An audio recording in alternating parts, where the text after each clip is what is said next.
This week is Parshat Vayikrah, also Shabbat Zachor, the Shabbat before Purim. And of course on Purim we celebrate the downfall of Haman, our salvation from Haman, who was an Agagi. Agag was the king of Amalek in the times of King Saul.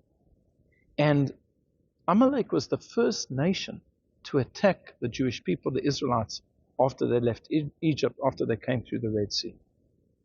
And the Kli Yakar, in his commentary on the Torah, points to a midrash that compares Amalek to a zvuf, to a fly. Why? Because when a fly lands on healthy flesh, there's not much that the fly can do. It can't really spread its disease and its filth.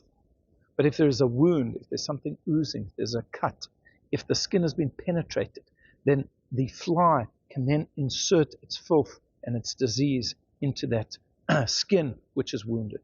So too Amalek, when the Jewish people are whole, and when the relationship with one another and with Hashem is intact, Amalek cannot harm them.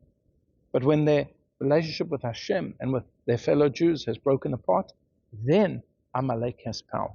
And in fact, points out the Kli Yakar, we see that the attack of Amalek against the Jewish people in the wilderness happened in a place called Rephidim. Rephidim, the sages say, it's a play on words, Rafu Yadayim. They weakened their resolve. And there was disunity amongst them. They had complained previously to Moshe about something. They'd also weakened their resolve in Torah. And therefore Amalek had power over them and was able to attack them. And in order to counteract Amalek, we have to repair that broken flesh. And the Kli Yakar says that we do it in three ways.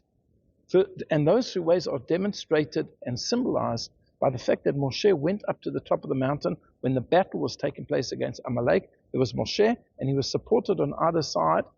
His arms were lifted up, on the one side by Aaron, his brother, and on the other side by Hur, his nephew, Miriam's son.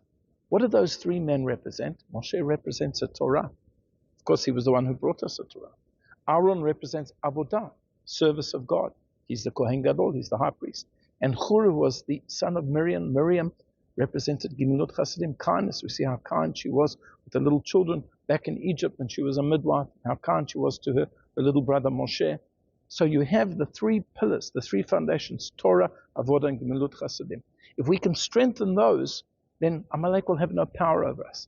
And in fact, that's exactly what happened in the times of Haman, in the times of Purim. The Jewish people say the Talmud reaccepted the Torah upon themselves. Kimu the Kiblu HaYehudim. They reaccepted the Torah which they had initially accepted under duress at Mount Sinai. What else? There was avodah, there was service, there was prayers to God. For 3 days, all the people in Shushan fasted and prayed to God. They repaired the severed connection with Hashem. And then what did they do when they celebrated Purim? They gave gifts to one another and gifts to the poor. Gimilut Chasidim, kindness. That's what we have to do. Unfortunately, 7th of October, the Jewish people were attacked by people who were similar to Amalek. They went out to destroy the Jewish people. They had no fear of God. But it was a time of weakness for the Jewish people. The Jewish people in Israel have been split apart.